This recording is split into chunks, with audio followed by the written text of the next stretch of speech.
आखिर सक्रियता श्रेणी है क्या, है ना। तो देखो सक्रियता श्रेणी क्या है, ये चीज आप ये देख पा रहे हो, ये वाली चार्ट है ना, ये ही वाली चार्ट ही क्या है, सक्रियता श्रेणी है। अब हम इसको, सर जी आपने कह तो दिया कि ये सक्रियता श्रेणी है, लेकिन हम इसको समझेंगे कैसे।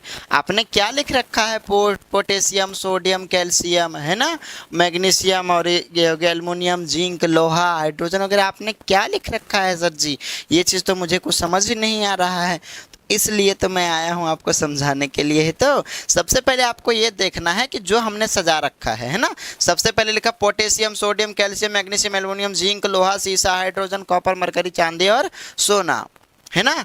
तो हमने कैसे लिखा है, देखो यहाँ पे आप देख पा रहे हो, सबसे अधिक, है ना, यहाँ आप लिख सकते हो सबसे अधिक क्रियाशील, ठीक है, सबसे अधिक क्रियाशील। उसके बाद यहाँ पे क्या हो जाएगा, माध्य क्रियाशील, ठीक है।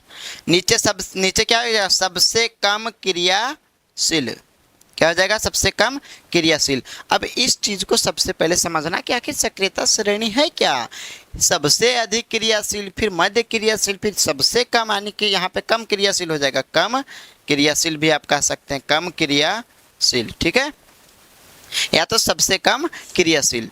ये चीज है क्या, तो देखो सक्रियता श्रेणी सीधी सी बात है, वह श्रेणी है जिसमें क्या करा गया, धातुओं को उनकी क्रियाशील के आधार पर उसको सजाया गया है, लेकिन किस में, घटते हुए क्रम में। हम इसको देखो बढ़ते हुए क्रम में भी लिख सकते थे कि नहीं, है ना, तो आप ऐसे इधर से भी लिख सकते हैं, पहले ये, फिर ये, फिर ये, फिर ये, फिर ये, फिर इस तरह से, है ना, आप बढ़ते हुए में भी लिख सकते हैं, लेकिन इस तरह से सजाया हुआ गया है, किस में सजाया गया है, घटते क्रम में। तो देखो सक्रियता श्रेणी क्या है, मैंने लिख रखा है, कुछ धातुओं को उनके अभिक्रियाशीलता के घटते क्रम में सजाया गया है, जिसे धातुओं का सक्रियता श्रेणी कहते हैं, है ना।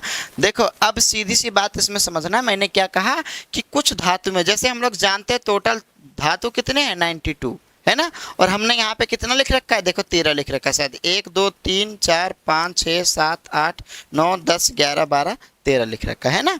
हम लोग 17 भी हैं, है ना, लेकिन अभी हमें कितने पढ़ने, 13, क्लास 10th में हमें जो ये जिसकी जो चार्ट दी हुई है वो 13 का ही दिया हुआ है ना।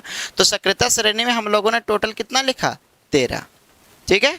तो सर जी हम लोगों ने कितना लिख दिया, 13, लेकिन क्या ये 13 ही इसकी चार्ट बनेगी, नहीं, ज़्यादा के भी बनेगा, लेकिन जो ज़्यादा इंपॉर्टेंट था, है ना, जो ज़्यादा क्रियाशील था, उसको क्या करा गया, पहले सजाया गया, समझ पा रहे हो। जैसे देखो पोटेशियम की परमाणु संख्या कितनी है, 19, फिर है 11 की, उसके बाद फिर कैल्शियम की 20, मैग्नीशियम की 12, फिर 13, है ना, जिंक की तुम्हारा हो गया 30, इस हिसाब से इसका 26 हो गया, पीबी का हो गया 82, हाइड्रोजन का 1, कॉपर का, है ना, इस तरह से क्या हो गया, सक्रियता श्रेणी को सजाया गया है। अब हमें इसके आधार पर नहीं सजाया गया है, जैसे जो हमने परमाणु संख्या लिखा उसके आधार पर सजाया नहीं गया है, कौन सी तत्व ज़्यादा भी क्रियाशील है, मतलब तुरंत किसी के साथ क्रिया कर लेगा। अब एक चीज़ भाई आप समझना कि जैसे क्या होता है, कोई बच्चा उद्दंड होता है, अरे कोई तुरंत उसको बोला, तुरंत गाली दे दिया, तुरंत लपड़ थप्पड़ कर दिया, है ना, तो वैसे बच्चों को हम लोग अलर्ट रखते हैं, मतलब नज़रों के सामने रखते हैं, सबसे पहले रखते हैं। माता पिता क्या करते हैं, कहते हैं कि तुम मेरे ही इर्द गिर्द रहेगा, कहीं दूर नहीं जाएगा, नहीं तो लड़ाई करके आ जाएगा,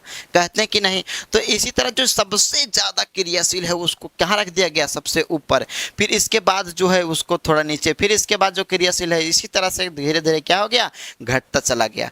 तो इस श्रेणी के आधार पर हम लोग जान पा रहे हैं कि जो पूरे तत्व में से, मतलब जितने धातु हैं, है ना, उस धातु में से सबसे ज़्यादा क्रियाशील कौन हो जाएगा, तो हो जाएगा पोटेशियम, है ना। देखो यहाँ पे हमने पॉइंट में लिख भी रखा है कि सबसे ज़्यादा अभिक्रियाशील वाला तत्व कौन सा है, तो हम कहेंगे पोटेशियम, क्या कहेंगे, पोटेशियम। फिर दूसरा क्या है कि सबसे कम क्रियाशील वाला तत्व क्या है, तो Au का मतलब सोना, है ना, Au का मतलब सोना। सबसे ज्यादा देखो क्वेश्चन यहाँ से 1 नंबर का बन सकता है, ठीक है, ऑब्जेक्टिव यहाँ से बन सकती है कि सक्रियता श्रेणी में, ठीक है, या तो वैसी कि सबसे ज्यादा जो धातु है वो कौन सा सबसे ज्यादा क्रियाशील है, वैसा कौन सी धातु है जो सबसे ज्यादा क्रियाशील है, तो क्या नाम क्या आना चाहिए, पोटेशियम, है ना।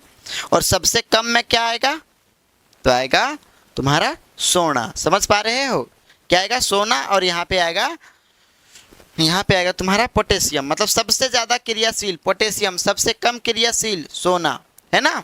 अब देखो इतना बड़ी चार्ट को हम आद कैसे करेंगे, है ना। हमें आद करने का भी मेरे पास ट्रिक है, सब चीज़ सॉल्यूशन है मेरे भाई। बस इतना तुम सोच रहे potassium sodium calcium magnesium aluminium zinc, potassium sodium calcium magnesium aluminium zinc, ऐसे कैसे बार बार आद करेंगे। तो अरे बहुत भारी भरकम चीज़ नहीं है। देखो आद करने का ट्रिक मैं बता रहा हूँ, यहाँ सीख लियो। सबसे पहले मैंने क्या क्या, सक्रियता श्रेणी क्या है। सक्रियता श्रेणी वह है कि धातुओं को उनके अभिक्रियाशीलता के आधार पर क्या करी गई है, रखी गई है। क्या कैमरा चालू है कि नहीं है? हाँ कैमरा चालू है। तो धातुओं को उनके अभिक्रियाशीलता श्रेणी पे मतलब उस, देखो हमने क्या कहा, हमने कहा कि जो धातु हैं उनके अभिक्रियाशीलता के आधार पर उसको अवरोही क्रम में क्या करा गया, सजाया गया, घटते क्रम में सजाया गया। तो हम इसको आद कैसे करेंगे, देखो हम इसको देखो, के मतलब पोटेशियम, तो के से काशी, ना से नाथ, काशीनाथ हम पहले लिख लेते हैं फिर आपको बताते हैं, ठीक है। काशीनाथ का माली, काशीनाथ का माली, आलू, जैस जरा, फीके, एफ से फीके, पी बी से पकाता, पी बी से पकाता, और एच से है, ठीक है। फिर यहाँ पे कौन, एच से है, फिर सी से कौन, फिर एच से कौन है, फिर ए से आगे, और ये से आओ। अब चीज़ें को आपको समझना है। देखो मैंने क्या ट्रिक बना दिया आपके सामने, मैंने ट्रिक बनाया है ना कि ये जो सक्रियता श्रेणी है ना, तो सक्रियता श्रेणी को हम आद कैसे रखेंगे, इसका ट्रिक है काशीनाथ का माली आलू जरा फीके पकाता है, काशीनाथ का माली आलू जरा फीके पकाता है, कौन है आगे आओ, है ना।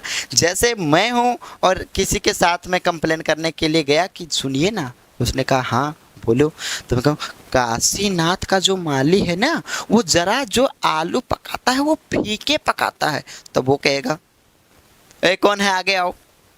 समझ पा रहे हो? तो इसकी ट्रिक क्या हो गया, सक्रियता श्रेणी को याद रखने का ट्रिक है कि काशीनाथ का माली आलू जरा फीके पकाता है, तो वो कहता है कौन है आगे आओ, है ना। मतलब काशी मतलब के से हो जाएगा तुम्हारा कैलियम का मतलब पोटेशियम, और नाथ एन का मतलब एन से सोडियम मतलब नाथ, फिर सी से मतलब का, है ना। एम जी से माँ हो गया, माँ से माली, और ए से हो गया तुम्हारा आलू, है ना, मतलब एल्युमिनियम। आप समझ पा रहे हो? जेड एन मतलब जिंक का हमने लिख दिया जरा, फिर पी के पकाता, पी बी मतलब पकाता। देखो हाइड्रोजन को हमने स्टार के रूप में लिख रखा है। जब हमने कहा कि धातुओं को सक्रियता श्रेणी में रखा गया तो अधातु कहाँ से आ गया भाई, सोचने वाली बात है कि नहीं है। तो धातु देखो जो ये हाइड्रोजन है, हाँ ये प्लस आयन का निर्माण करता है ना, तो इस वजह से ये कुछ इसकी गुण जो है वो धातुओं का भी मिलता जुलता है, इसलिए हमें इसको कहाँ रख दिया, धातुओं में रख दिया, है ना। तो आप स्पष्टता से आप समझ पा रहे होंगे कि धातुओं की सक्रियता श्रेणी क्या है, ठीक है। आपने समझ गया कि धातुओं का सक्रियता श्रेणी क्या है। देखो अगर पूछा जाएगा कि जो मान लियो कैल्शियम, ठीक है, कैल्शियम और सोडियम इन दोनों में से सबसे ज़्यादा अभिक्रियाशील कौन है, ठीक है, सबसे ज़्यादा अभिक्रियाशील कौन है, तो अब हम क्या कहेंगे, सबसे पहला का अभिक्रियाशील कौन सा आ रहा है, मतलब क्रियाशील कौन सा आ रहा है, पोटेशियम, तो फिर कैल्शियम, तो सबसे ज़्यादा पोटेशियम। इसीलिए पोटेशियम को और सोडियम को केरोसिन तेल में रखा जाता है ना, ठीक है। क्यों? क्योंकि ये लोग बहुत ज़्यादा अभिक्रियाशील है, वायु के साथ अभिक्रिया करेगा सार कहीं भी निकल लेगा, है ना।